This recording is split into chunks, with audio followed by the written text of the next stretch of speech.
चलिए बात करते हैं दोस्तों न्यू मंथ की प्लानिंग। नए महीने की प्लानिंग इंपॉर्टेंट क्यों है, जरूरी क्यों है, क्या जरूरत है प्लानिंग करने की। अगर हम प्लानिंग करके काम नहीं करेंगे तो क्या हो जाएगा दोस्तों, बहुत फर्क पड़ेगा। मैं आपको बताता हूँ क्या फर्क पड़ेगा। बहुत बार हम लोग ना प्लानिंग नहीं करते हैं, बस लग जाते हैं काम करने में और उसका रिजल्ट फिर आता नहीं है। और फिर होता क्या है, प्रॉब्लम्स आनी शुरू होती है, डिप्रेशन आना शुरू हो जाता है। सर हो नहीं रहा, सर हो नहीं रहा, हम बहुत कर रहे हैं, बात बन नहीं रही है। ऐसा क्यों होता है, चलो मैं आपको दिखाता हूँ। राइट, काफी ऐसी चीजें हैं। सबसे पहले इंपॉर्टेंट नोट करिएगा, if you are working with planning, ध्यान से सुनिएगा, अगर आप एक प्लानिंग के साथ काम कर रहे हैं then you are a genius, आप एक जीनियस हैं और आप बहुत हार्ड वर्क कर रहे हैं। अगर आप प्लानिंग के साथ काम करते हैं तो आप एक जीनियस पर्सन है और आप एक हार्ड वर्क कर रहे हैं जो एट द एंड आपको रिजल्ट देगा। कब? जब आप प्लानिंग के साथ काम करते हैं। लेकिन सबसे इंपॉर्टेंट लेकिन, अगर आप प्लानिंग के साथ काम नहीं कर रहे, if you are not working, if you are working without planning, planning के साथ काम नहीं कर रहे तो आप सिर्फ एक लेबर वाला काम करते हैं। ध्यान से सुनो दोस्तों, प्रॉपर प्लानिंग और विदाउट प्लानिंग में फर्क क्या होता है।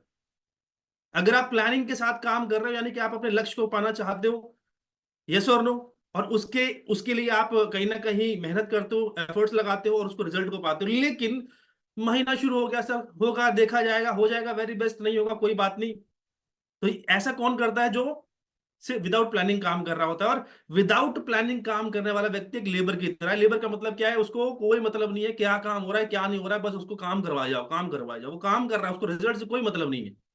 तो क्या हम में से कोई ऐसा तो नहीं है जो लेबर की तरह काम किए जा रहा है और अपने मेहनत को नहीं देख रहा है, वो क्या कर रहा है क्या नहीं कर रहा है? क्या ऐसा तो नहीं है? प्लानिंग बहुत इंपॉर्टेंट है दोस्त। प्लानिंग नहीं करेंगे रिजल्ट नहीं आएगा, रिजल्ट नहीं आएगा डिप्रेस हो जाओगे। और डिप्रेस हो जाओगे तो आने वाले टाइम के अंदर प्लानिंग करना भी बंद कर दो और मे भी हो सकता है इस बिजनेस को भी क्विट कर दो या छोड़ दो। प्लानिंग बहुत इंपॉर्टेंट है। प्लानिंग के साथ एक चीज और सुनिए, हम में से कुछ ऐसे लोग हैं जो प्लानिंग तो करते हैं लेकिन वो सिर्फ पूरे महीने की प्लानिंग करी, लेकिन होता क्या है, उनकी प्लानिंग 5 दिन भी नहीं टिकती।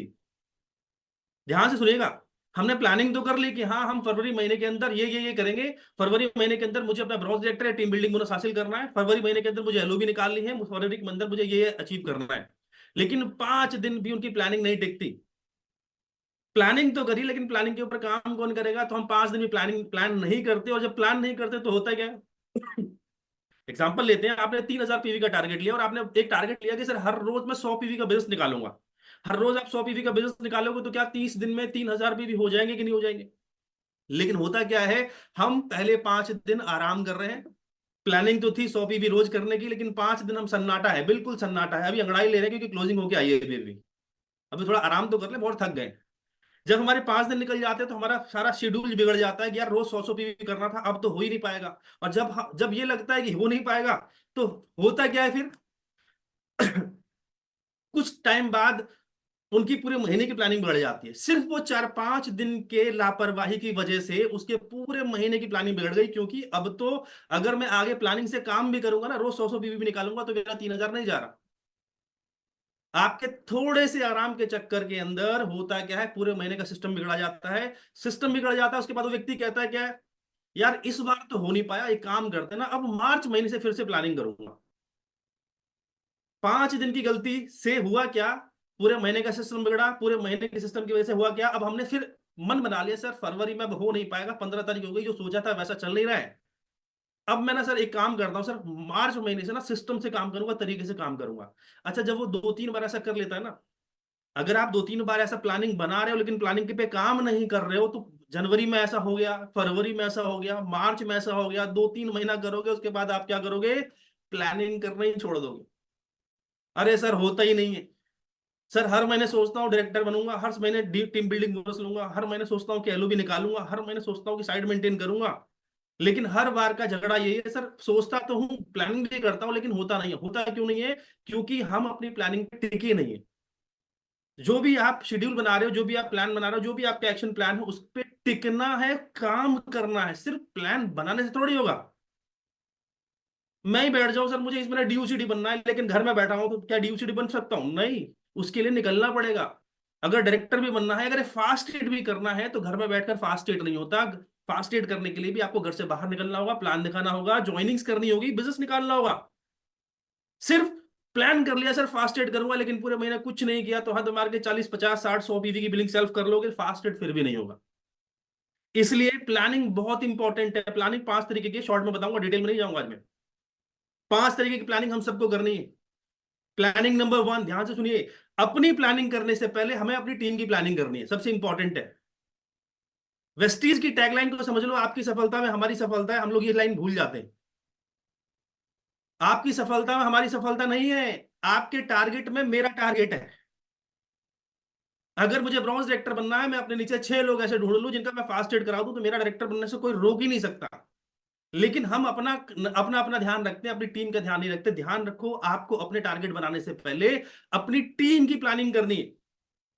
मेरी टीम के अंदर जो एक्टिव इफेक्टिव लीडर्स हैं, जो भी काम कर रहे हैं, जिनके ड्रीम्स हैं, जो कुछ करना चाहते हैं, उनकी प्लानिंग करो कि सर उनके क्या क्या लक्ष्य हासिल कराने वाले हो, उनको कहां तक लेकर जाने वाले हो, उसकी इस महीने कितनी ज्वाइनिंग होंगी, उसकी टीम से आप कितना बिजनेस निकलवाएंगे, उसका टारगेट बनाओ। कई बार ऐसा हुआ है, ऐसा होता भी है, जब आपका अपलाइन ना आपसे आपसे टारगेट पूछता है, आप कहते हो सर इस महीने मैं करूंगा 2000 पीवी करूंगा, इस महीने मैं 2000 पीवी करूंगा। उसी टाइम आपका अपलाइन आपके डाउनलाइन से टारगेट पूछता है आपके बाद। अच्छा, डाउनलाइन कहता है सर मैं टीम बिल्डिंग बोनस के तहत 2600 पीवी करूंगा। अब डाउनलाइन 2600 पीवी कर रहा है, तो आप कह रहे हो मैं 2000 करूंगा, तो क्या ये सही है? गलत हो गया कि नहीं हो गया? क्योंकि आपसे ज्यादा तो आपका डाउनलाइन कर रहा है, तो आपका कैसे हो जाएगा 2000? तो बहुत बार ऐसी मिस्टेक होती है। क्यों? क्योंकि हमें अपनी डाउनलाइन के टारगेट्स पता ही नहीं है कि वो क्या करने वाला है। अगर मुझे पहले से पता हो मेरा डाउनलाइन टीम बिल्डिंग बोनस करने वाला है इस महीने, तो मेरा टारगेट रहेगा कि सर मैं टीम बिल्डिंग बोनस के साथ मैं सिल्वर डायरेक्टर क्वालिफाई करूंगा। उसके लिए हमको पता होना चाहिए। इसलिए कहता हूं, सबसे पहले अपने से पहले अपनी डाउनलाइन की प्लानिंग करवाओ कि कौन कौन सी लाइन में, मतलब कौन कौन सा डिस्ट्रीब्यूटर है, उसकी क्या प्लानिंग है, वो कहां तक जाने वाला है, उसके क्या बिजनेस निकालना है, उसकी कितनी इनकम पहुंचानी है, उसकी कितनी ज्वाइनिंग्स करवानी है। ये सारी प्लानिंग पहले तो उसके साथ बैठो। और जब हम सब अपनी डाउनलाइन के टारगेट्स देख लेंगे, जब हम उनकी प्लानिंग देख लेंगे, उसके हिसाब से अकॉर्डिंगली अब हमारा प्लान बनेगा कि अब सर मुझे क्या करना है। अगर ये व्यक्ति ब्रॉन्ज बन जाता है, तो मुझे तो ब्रॉन्ज बन ही नहीं पाऊंगा, तो सिल्वर बनना पड़ेगा। तो आपको सिल्वर के अकॉर्डिंग प्लानिंग करनी पड़ेगी। अगर आपकी दोनों लाइन डायरेक्टर बन रही है, तो आपको तो प्लानिंग अब इस हिसाब से करनी है ना कि मुझे अब तीसरी लाइन में भी साइड मेंटेन करने के लिए एक नया बिजनेस खड़ा करना है। तो उसके लिए हमें पहले यह पता होना चाहिए मेरी डाउनलाइन के अंदर क्या क्या प्लानिंग करवानी है मुझे। इस चीज का ध्यान रखो। अपना गोल जरूर बनाओ, लेकिन अपने से पहले अपनी डाउनलाइन का, अपनी लाइफ लाइन का गोल बनाओ। जो आपके आपके जो रोल मॉडल जो बनने वाले हैं, जो आपको रोल मॉडल बनाने वाले हैं, जो आपके एक्टिव इफेक्टिव लीडर्स हैं आपके ग्रुप के अंदर, उनकी प्लानिंग करवाइए। बैठिए ना उनके साथ। प्लानिंग, मैं फिर बोल रहा हूं सर, हवा में प्लानिंग नहीं होती। प्लानिंग के लिए आपको उसके साथ बैठना पड़ता है। बैठिए, वीडियो कॉलिंग करिए। अगर आप वो व्यक्ति दूर रहता है, तो उसके साथ वीडियो कॉलिंग करिए, बात करिए। क्या इस महीने क्या शेड्यूल है, क्या प्लान कर रहे हो, कहाँ कहाँ विजिट करने वाले हो, बाहर कहाँ जाने वाले हो, प्लान कितने दिखाने वाले हो, कौन कौन से डीएलसीपीज में मीटिंग करने वाले हो। ये सारी सारी चीजें बनाओ, अपनी टीम की बनवाओ, उसके बाद आप अपनी खुद बनवाइए। तो सबसे पहला, प्लानिंग कैसे करनी है, अपनी नहीं करनी, पहले पहले अपनी डाउनलाइन की प्लानिंग करनी है। पहले आपके टीम के अंदर जो एक्टिव लीडर्स हैं, जो लोग हैं, उनकी प्लानिंग करवाइए कि वो इस महीने कैसे कैसे प्लान कर रहे हैं, क्या उनका प्लान सच में है, ठीक है कि नहीं है। कई बार आपके डाउनलाइन लोग ना गलत प्लान बना लेते हैं। उसका लेवल अभी 8% है, और वो स्टेज पे बोल के आ गया अगले महीने स्टार डायरेक्टर बन के आऊंगा। अरे भाई यार, स्टार डायरेक्टर का मतलब तो समझ लो पहले। स्टार डायरेक्टर के लिए 3 लाइन डायरेक्टर करनी होती है, साइड से मेंटेन करना होता है, उसको पता ही नहीं है। अगर वो गलत लक्ष्य बना के चलेगा, तो वो फेल हो जाएगा, डिप्रेस हो जाएगा, छोड़ जाएगा, आपका बिजनेस खराब, उसका भी बिजनेस खराब। इसलिए सही प्लानिंग आप उसको सिखाओगे। कौन सिखाएगा डाउनलाइन को सही प्लानिंग? आप सिखाओगे। आपको नहीं पता, आप अपने अपलाइन से बैठो, जो आपके अपलाइन है उनके पास बैठो कि सर मुझे मेरी इस महीने की प्लानिंग करवाइए कि सर मुझे इस महीने क्या क्या करना है, कैसे कैसे करना है। राइट? पॉइंट नंबर 1, अपनी टीम की प्लानिंग कराइए। पॉइंट नंबर 2, उसके बाद अपना प्लान करिए कि मुझे इस महीने क्या, कैसा अपना शेड्यूल बनाना है, क्या टारगेट लेकर चलना है। इस चीज का ध्यान रखिएगा। ये था step step number 1। Step number 2, leg wise planning करिए। याद रखिए, आपकी सारी लाइनें एक जैसी नहीं है। क्या इक्वल पीवी देती हैं आपकी सारी लाइनें? नहीं। कोई लाइन ज्यादा पीवी देती है, कोई एवरेज देती है, कोई कम देती है, और कोई तो देती ही नहीं है। कोई किसी लाइन में पीवी आता ही नहीं है, और किसी किसी में बहुत ज्यादा आता है। क्या आपकी प्लानिंग हर लाइन के अंदर एक जैसी होगी क्या? कभी भी नहीं। अगर आपकी एक लाइन ऐसी है जिसके अंदर बिजनेस अच्छा आ रहा है, इंडिपेंडेंट लोग हैं, तो शायद वहां पर आपको अभी 1-to-1 करने की ज्यादा जरूरत पड़ेगी नहीं। आप वहां पर ग्रुप मीटिंग और होम मीटिंग करोगे, जिसके अंदर बिजनेस अच्छा आ रहा है, जिसके अंदर लोग ज्यादा है, लीडर्स ज्यादा है। वहां पर आप 1-to-1 तो करने नहीं जाओगे ना। लेकिन कोई लाइन ऐसी है जो बिल्कुल सूखी पड़ी है, जहां पर बिजनेस नहीं आ रहा है, जो बिल्कुल डेड पड़ी है, वहां पर तो आप होम मीटिंग से पहले आपको 1 to 1 करना पड़ेगा, उसके पास जाना पड़ेगा, होम मीटिंग करनी पड़ेगी, पहले तो उसी को एक्टिव करना पड़ेगा। वो बेचारा सो रहा है, पहले उसको जगाना पड़ेगा, उसके घर जाकर उसको प्लान दिखाकर मोटिवेट करना पड़ेगा। तो आपका रोल हर हर लाइन के अंदर अलग होने वाला है दोस्त, एक जैसा नहीं होगा। मेन लाइन के अंदर अलग होगा और वीकर लाइन के अंदर अलग होगा। तो आपको हर लाइन का प्लानिंग करवानी है, उसके हिसाब से आपको समझ में आएगा कि मुझे अगले महीने क्या अचीव करना है। तैयार, समझ में आ रहा है यहां तक? Point number 2 clear. चलिए पॉइंट नंबर 3 पे आते हैं। इस महीने की प्लानिंग करने से पहले तो आप ना एक रिसर्च करो अपने पुराने महीने के बिजनेस के ऊपर। पिछले महीने मेरा बिजनेस कैसा रहा, चाहे बहुत अच्छा रहा, एवरेज रहा, खराब रहा, उसको एनालाइज करना बहुत ज्यादा जरूरी है। जो भी हमने पिछले महीने काम किया, उसको एनालाइज करो कि वो पीवी अगर ज्यादा आए तो किस वजह से ज्यादा आए थे, क्या कारण था जिसकी वजह से शॉपिंग ज्यादा हुई, पीवी ज्यादा आए। या पिछले महीने मेरा बिजनेस बहुत डाउन हो गया, तो ऐसे कौन से कारण रहे जिसकी वजह से पीवी डाउन रहा। पोस्टमार्टम करना बहुत ज्यादा जरूरी है लास्ट मंथ के बिजनेस का, तभी आपको समझ में आएगा कारण क्या था, बिजनेस बढ़ने का या घटने का। अगर मुझे कारण समझ में आ जाए यार, पिछले पहले तो काफी टाइम से बिजनेस नहीं बढ़ा, लेकिन पिछले महीने बहुत तेजी से बिजनेस बढ़ा, तो ऐसा क्या कारण रहा, तो वो चीज हम इंप्लीमेंट कर सकते हैं इस महीने भी। या फिर मुझे ये समझ में आ जाए यार, पिछले महीने ऐसे कौन से कारण रहे जिसकी वजह से मेरा बिजनेस फ्लक्चुएट हुआ, डाउन हुआ, तो शायद मैं वो गलती अब दोबारा नहीं करूंगा। तो पिछले महीने का पोस्टमार्टम करना बहुत ज्यादा जरूरी है, पिछले महीने के बिजनेस का पोस्टमार्टम करना है। चेक करिए कि क्या क्या अच्छी चीजें करी मैंने पिछले महीने, क्या क्या ऐसी चीजें हैं जो गलती कर दी है, जो नहीं करनी चाहिए थी, उसका एनालिसिस करिए। राइट, चीजें समझ में आ रही हैं यहां तक? चलिए पॉइंट नंबर 4 पे आते हैं। टारगेट लीजिए रिजल्ट का। देखो हम सभी गलती क्या करते हैं, समझना। हम लोग क्या करते हैं कि हमने क्या सीधा मानिए कि एक ब्रॉन्ज डायरेक्टर है, उसने 2600 2600 पीवी का टारगेट ले लिया।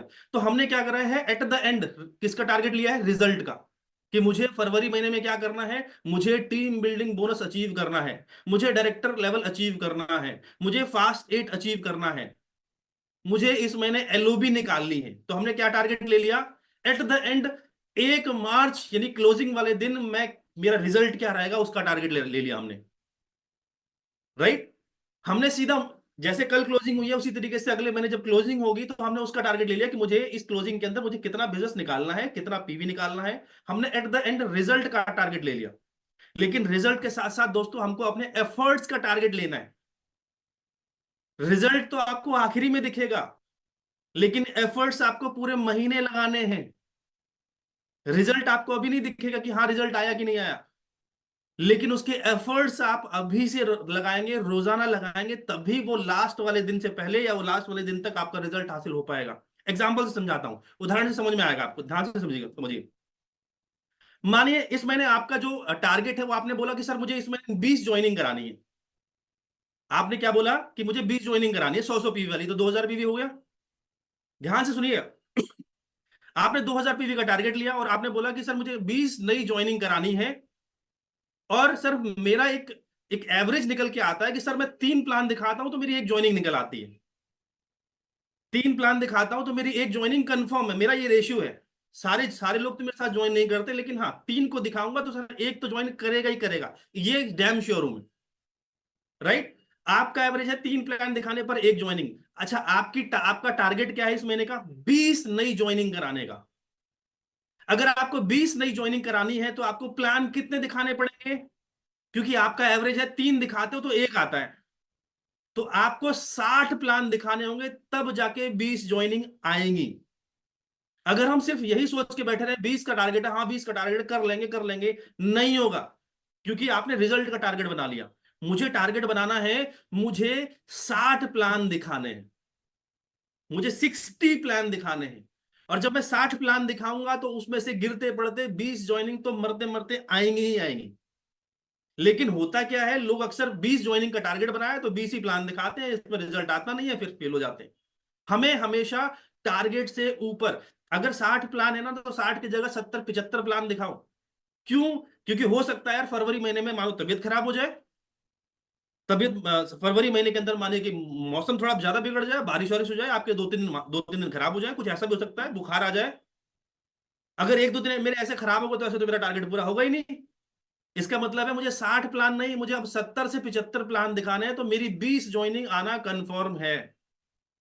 तो अब वापस से समझिए, रिजल्ट क्या है? 20 ज्वाइनिंग, लेकिन मेरे एफर्ट्स क्या है? कम से कम 70 से 75 पूरे महीने के अंदर प्लान। 70-75 प्लान दिखाने के लिए रोज 3-4 प्लान दिखाओगे, डेफिनेटली आपके 70-75 प्लान हो जाएंगे, उसमें से 20 ज्वाइनिंग आ जाएंगे। एक चीज और याद रखना दोस्त, रिजल्ट आपके हाथ में नहीं है। आपके हाथ में सिर्फ और सिर्फ एफर्ट्स हैं, आपकी मेहनत है। ये मेरे को नहीं पता सर, प्लान तो बना लिया 20 ज्वाइनिंग का, 20 ज्वाइनिंग आएंगे कि नहीं आएंगी मुझे नहीं पता सर, क्या पता आ जाए, क्या पता ना भी आ पाए, लेकिन हाँ ये मेरे हाथ में है सर, 60 प्लान या 70 प्लान दिखा दिखा दूंगा मैं, इस चीज की श्योरिटी लेता हूं। अब वो 20 ज्वाइनिंग हो सकता है शुरुआत में आ जाए, 20 ज्वाइनिंग हो सकता है आखिरी वाली 70 में आए, 70 में से आखिरी के 20 में से आए। हमें एफर्ट्स बढ़ाने हैं, एफर्ट्स बढ़ाओगे रिजल्ट अपने आप आएंगे। हमारी समस्या ये है, हम एफर्ट्स नहीं बढ़ाते, हम सिर्फ रिजल्ट का इंतजार करते हैं। और जो सिर्फ रिजल्ट का इंतजार करते हैं ना, कि हाँ 20 ज्वाइनिंग या 2000 बेबी, हाँ डायरेक्टर मेंटेन करना है, हाँ टीम बिल्डिंग बोनस लेना है, वो सिर्फ यही सोचते रहते हैं, उनका काम नहीं हो पाता। आपने अपने एक्शंस पे काम ही नहीं किया। मुझे डायरेक्टर क्वालिफाई करना था, मुझे टीम बिल्डिंग बोनस लेना था, मुझे एलओबी लेना था, इसके लिए काम क्या करना था वो तो हमने प्लान ही नहीं किया। और जब वो काम नहीं किया तो रिजल्ट आएगा कहां से? याद रखिए, रिजल्ट आपके हाथ में नहीं है। अगर इस चीज के कंफर्म हो जाए कि सर 2600 मेरा होगा ही होगा, तो बात ही खत्म हो गई, लेकिन ये किसी को नहीं पता। कभी कभी 2600 का प्लान करते हैं 3600 चला जाता है, कभी कभी 2600 का प्लान करते हैं 1600 भी नहीं हो पाता, क्योंकि आपके हाथ में है ही नहीं। आपके और हमारे हाथ में क्या है? प्लान बुक उठाओ, प्लान दिखाओ, प्लान बुक उठाओ, प्लान दिखाओ, एफर्ट्स लगाओ, बस ये हमारे हाथ में। चीज समझ में आ रही है दोस्त? चलिए थोड़ा सा और आगे चलते हैं, पॉइंट नंबर 5, लास्ट पॉइंट पर चलते हैं।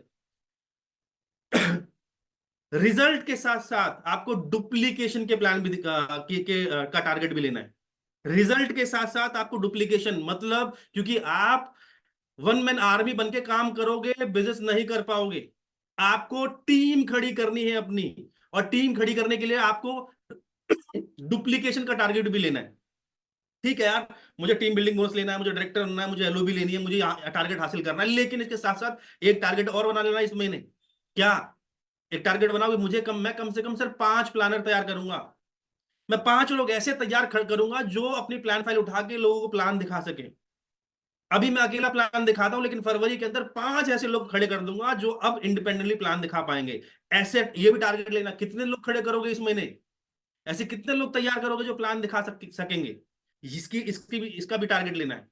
टारगेट लो कि 10 लोगों में प्रोस्पेक्टिंग सिखाऊंगा, अननोन लोगों से बात करना सिखाऊंगा, या जान पहचान के लोगों से ही बात करने का तरीका सिखाऊंगा। इसका भी टारगेट लेना है।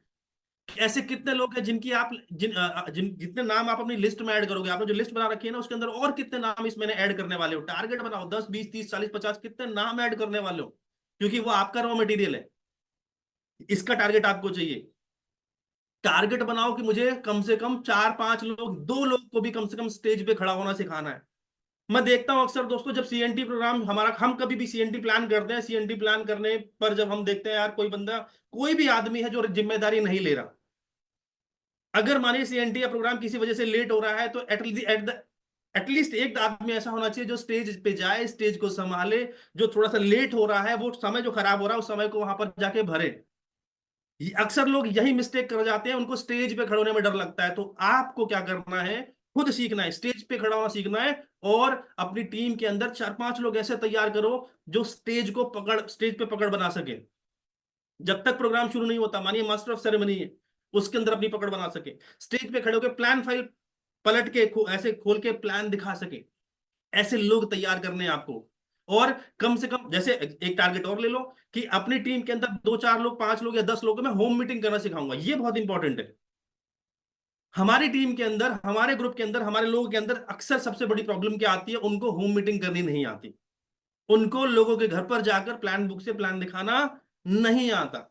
आपको आता है, वेरी गुड, लेकिन अगर आपकी टीम को नहीं आता तो फिर ये बहुत बड़ी चिंता का विषय है। आपको अपनी टीम के अंदर सिखाना है। कैसे सिखाओगे? अपनी डाउनलाइन क्या, होम मीटिंग प्लान करो, आधा पार्ट आप दिखाओ, आधा पार्ट सामने वाले को दिखाने के लिए बोलो। इससे सीखेगा वो। अगली मीटिंग के अंदर 80% प्लान उसको दिखाने दो, 10% आप लास्ट में दिखा देना थोड़ा सा। उसके बाद सारा प्लान वो खुद दिखाएगा, आपको प्लान दिखाने की जरूरत पड़ेगी नहीं, आपको बस एक फॉलोअप करना है 2 मिनट का लास्ट में। आपको ये काम भी सिखाना है। देखो सिंपल सी बात है यार, इंडिपेंडेंट होना है कि नहीं होना है? कि जिंदगी भर देखो, जब तक ये वाले काम नहीं करोगे ना तो 1000 2000 4000 पीवी से ऊपर जा नहीं पाओगे। अगर आपको 1 लाख पीवी निकालना है तो आपकी टीम के अंदर डुप्लीकेशन होना चाहिए, प्लान दिखाने वाले लोग होने चाहिए, स्टेज पे खड़े होने वाले लोग होने चाहिए, माइक संभालने वाले लोग होने चाहिए, होम मीटिंग करने वाले लोग होने चाहिए।